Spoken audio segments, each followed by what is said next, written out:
BA भाग प्रथम राजनीति विज्ञान प्रथम प्रश्न पत्र राजनीति विज्ञान के मूल आधार। आज का हमारा टॉपिक है लोक कल्याणकारी राज्य की अवधारणा, the concept of welfare state. मित्रों, लोक कल्याणकारी राज्य का सिद्धांत राज्य के कार्यक्षेत्र का एक आधुनिक सिद्धांत है और ये शब्द जो है सामान्यतः उस राज्य के लिए अपनाया जाता है जो अपने नागरिकों के लिए केवल न्याय, सुरक्षा, आंतरिक व्यवस्था करके ही संतोष नहीं कर लेता, अपितु उनके कल्याण की अभिवृद्धि के लिए जीवन के चहुमुखी विकास पर ध्यान देता है। लोक कल्याणकारी राज्य की धारणा का प्रादुर्भाव जो है वो बहुत पहले से है। ये 18वीं शताब्दी में औद्योगिक क्रांति के फलस्वरूप यूरोपीय देशों में उद्योग धंधों में वृद्धि हुई, बहुत सारे उद्योग धंधे लगे। शहरों में कारखाने बढ़ने से क्या हुआ, श्रमिकों की संख्या में भी वृद्धि हुई। इससे कुछ समस्याएं उत्पन्न हुई, जैसे औद्योगिक शहरों में जनसंख्या की वृद्धि के परिणाम स्वरूप जो मजदूर थे उनकी गंदी बस्तियां बढ़ना स्वाभाविक था।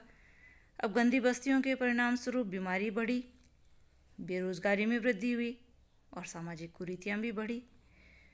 बचपन में ही लोग क्या है कारखानों में मजदूरी करना आरंभ कर देते थे और उस समय मजदूरी भी बहुत कम थी, मजदूरी की दरें भी कम थी और बेरोजगारी के समय तो उनकी स्थिति और भी खराब हो जाती थी। तो इस दुर्दशा के सुधार हेतु क्या है 19वीं शताब्दी में विभिन्न प्रयास किए गए और सामाजिक सुधार के लिए अनेक कानून पारित किए गए, जिससे मजदूरी के न्यूनतम स्तर, सफाई, पढ़ाई, स्वास्थ्य की सुरक्षा, बाल्यावस्था में मजदूरी आदि पर प्रतिबंध लगाया गया। इन सुधारात्मक कानूनों से क्या हुआ कि जो मजदूर वर्ग के शोषण है हो रहा था उस पर रुकावट लगी और समाज के दुर्बल वर्ग के हितों के लिए राज्य द्वारा संरक्षण दिया जाने लगा।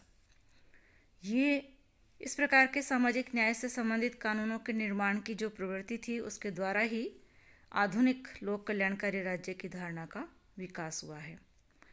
वैसे तो प्रोफेसर हेरल्ड लास्की को कल्याणकारी राज्य की धारणा का वर्तमान युग में पथ प्रदर्शक माना जाता है, किंतु ये धारणा एकदम नई नहीं है, पुरानी है, बहुत पुरानी है। अरस्तु ने कहा था कि राज्य जीवन के लिए अस्तित्व में आया है और सद्जीवन के लिए अस्तित्व में बना हुआ है।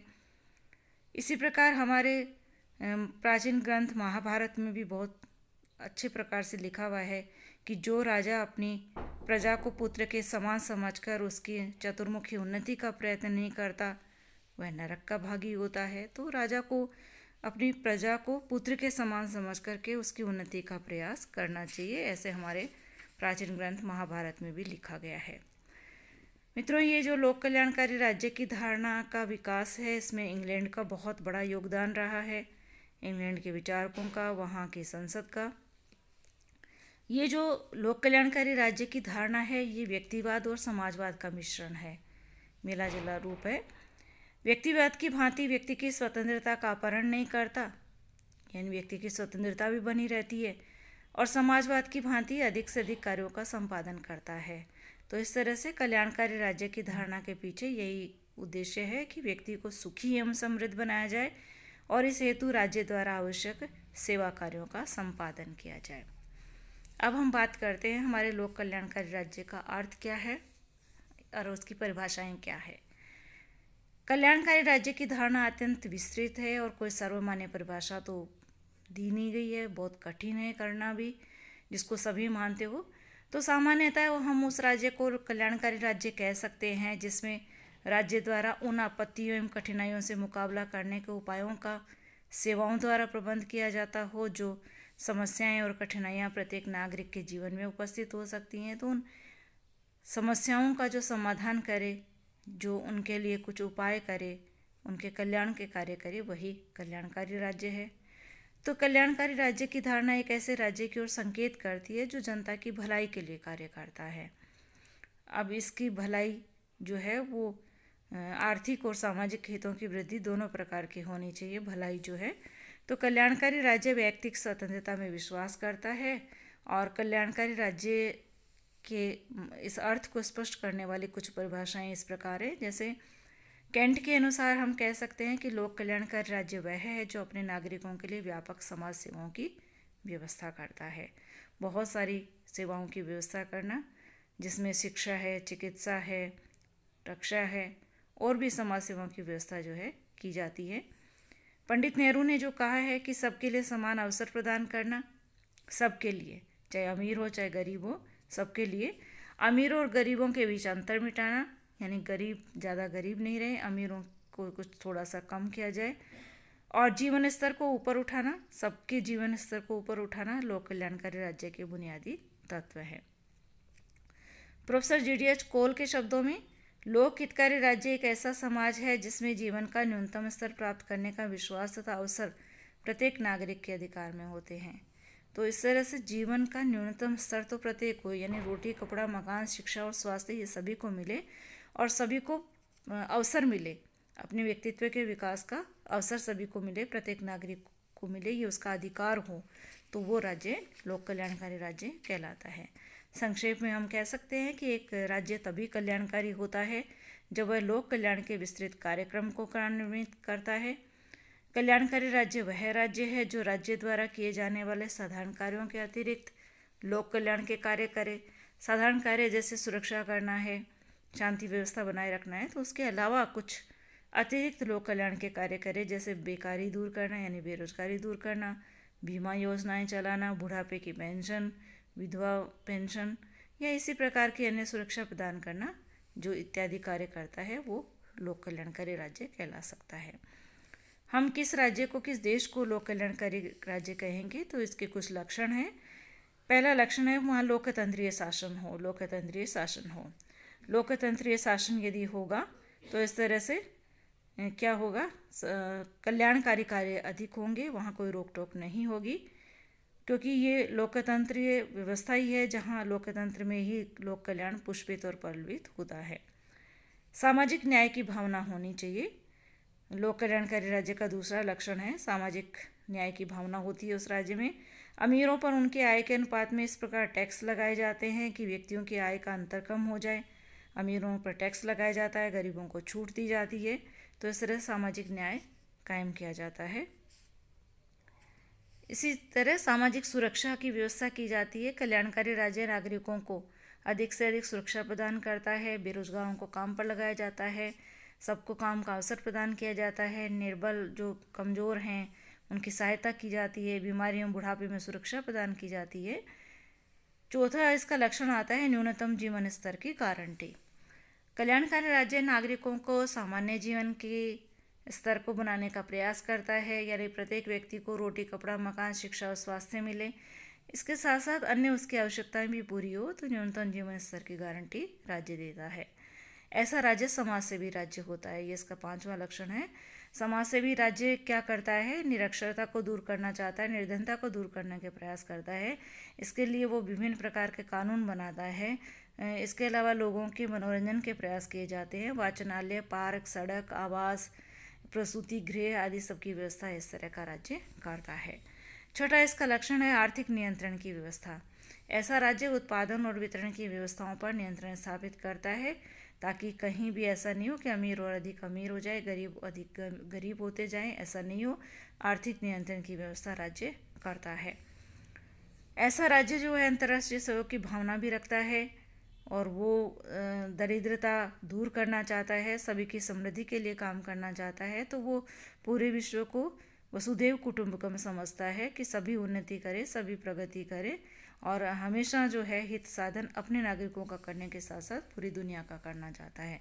तो कल्याणकारी राज्य के लक्षण है लोकतंत्रीय शासन, सामाजिक न्याय की भावना, सामाजिक सुरक्षा, न्यूनतम जीवन स्तर की गारंटी, समाज सेवी राज्य, आर्थिक नियंत्रण की व्यवस्था और अंतर्राष्ट्रीय सहयोग की भावना।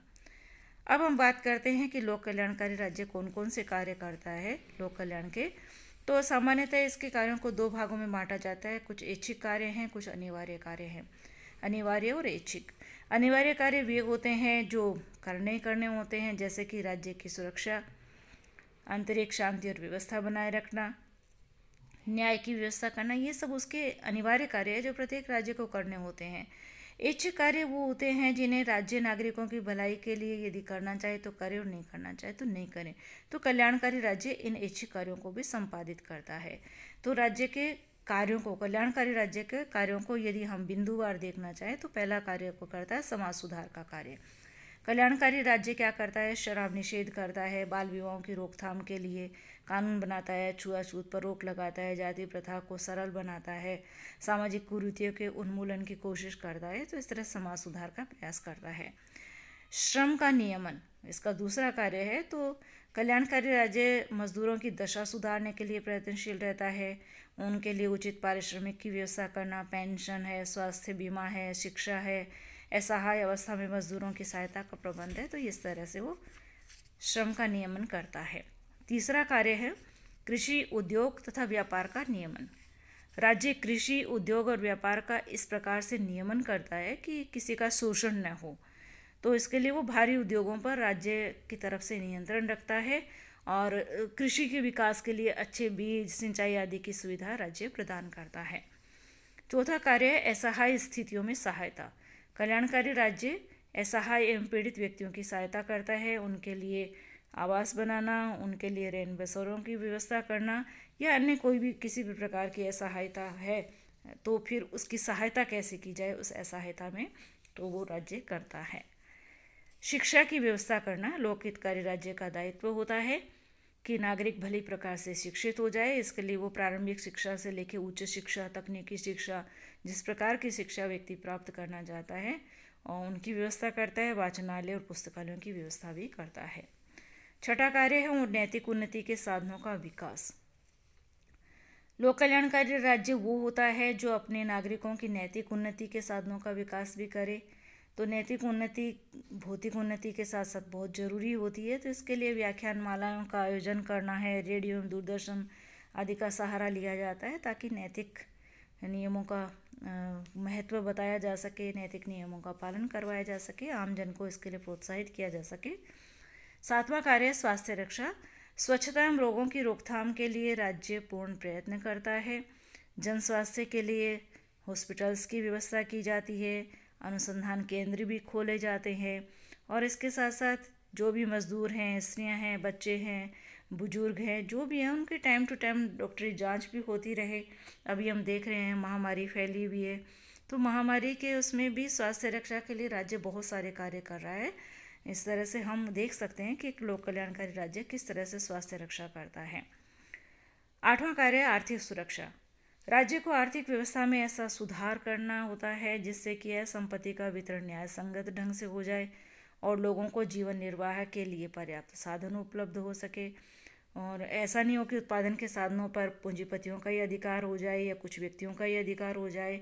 ऐसा भी नहीं होना चाहिए कि किसी को रोजगार नहीं मिल रहा है, यानी व्यक्तियों को आसानी से रोजगार मिले या रोजगार नहीं उनको मिल रहा है तो जीवन निर्वाह भत्ते का प्रबंध किया जा सकता है। तो इस तरह से वो आर्थिक सुरक्षा भी प्रदान करता है।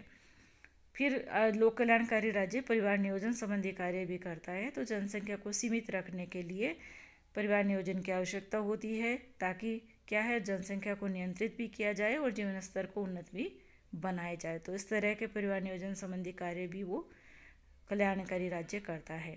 तो बहुत सारे कार्य हैं जो एक लोक कल्याणकारी राज्य करता है। बहुत बड़ी विस्तृत सूची इसकी बन सकती है। लोक कल्याणकारी राज्य निश्चित रूप से बहुत सारे कार्य करता है और राज्य के कार्यों से व्यक्ति के व्यक्तित्व का विकास होता है। धन्यवाद।